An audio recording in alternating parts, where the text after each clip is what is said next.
اینجا چشمه تزنگ این هستی این سید محمد تو آبه. چشمه پر آب هم نیزار. اینجا درخته بادام خوبی هم اینجا سبز کرده. امروز 20 بهمن ماه 1402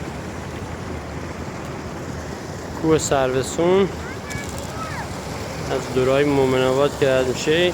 اینجا ولی چشمه است، خودشون میگن چشمه ولی فکر کنم قنات باشه. نام چشمه تزنگ.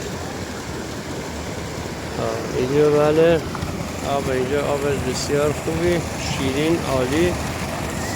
اینا هم از شهر اومدن اینجا سر آب هست. سید محمد داره تو آب بازی میکنم.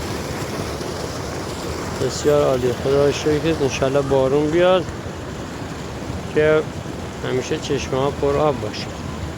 آب هم تا پایین میره برای روستای پایین که باش میگن 70 نفر از این آب شریکن.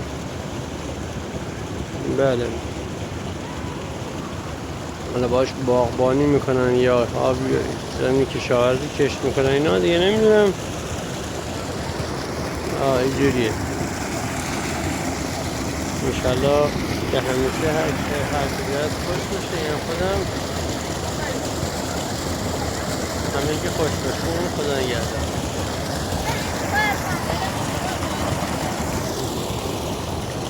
بله